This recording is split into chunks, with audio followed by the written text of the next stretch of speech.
Mais non, tu dois pas t'oublier la semaine où t'es avec tes enfants. Alors c'est pas que je m'oublie, mais je profite à 400% en fait, déjà. Parce qu'il manque un peu la semaine, hein, quand je les ai pas.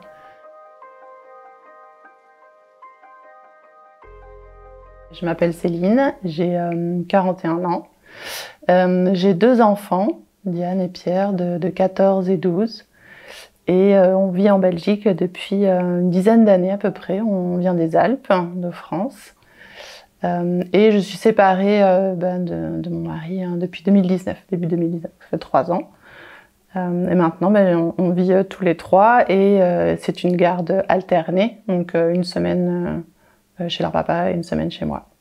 Le fait d'être maman solo, aujourd'hui, c'est difficile pour moi. Déjà, j'ai jamais vécu seule de ma vie, parce que je suis restée longtemps avec mon ex-mari, 20 ans. Donc c'est assez brutal quand on passe d'une vie de famille à 4, ou même juste en couple, à être parent tout seul. Je pense qu'on peut diviser par 5 à peu près mes revenus, ouais. Donc mensuels.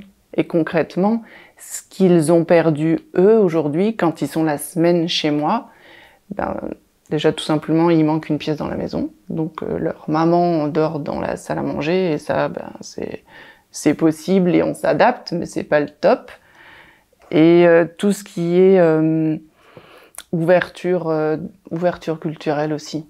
N'importe quoi coûte très cher et que du fait du déséquilibre financier, quelque part, moi je peux pas continuer l'éducation qu'on avait commencé ensemble et je dois les brimer, me brimer ou faire autrement en tout cas.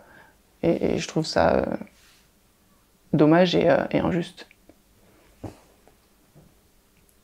Je pense que c'est moins en moins le cas, mais tu dois pas t'oublier au niveau des études pour ton conjoint, ce que j'ai fait. Moi, j'ai pas terminé mes études pour permettre à Jérôme de finir les siennes et de pas partir parce qu'il supportait pas qu'on ne vive pas ensemble. Donc, erreur de base de jeunesse. On a déménagé plusieurs fois pour sa carrière, en France, en Belgique, donc à chaque fois, et c'est super chouette et j'étais heureuse de le faire à l'époque. Mais c'est toujours au détriment, c'est hyper bateau ce que je veux dire, de mon évolution de carrière à moi en fait, sous prétexte que je pouvais, à chaque fois qu'on bougeait quelque part, trouver facilement un job, parce que les opticiens il en manque, donc c'est facile où que ce soit, donc c'était cool. Lui il pouvait évoluer dans sa carrière et c'est chouette. Et puis il pouvait voyager de partout, je gérais les enfants, nuit et jour, donc finalement, là aussi il y a une espèce de sacrifice. Et c'est quelque chose, du coup, aujourd'hui, si on fait l'état des lieux, le salaire que je gagne et le salaire qu'il gagne,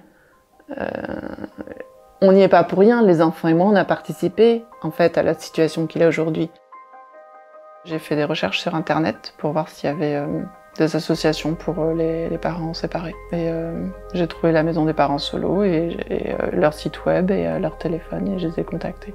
C'est une bouffée d'oxygène parce que quand on trouve enfin quelque chose qui colle un petit peu à notre demande ou peut-être au moment où on est un peu perdu en tant que parent solo, on se dit oh, ok, je vais avoir une oreille ou une épaule juste pour m'exprimer et me sentir comprise.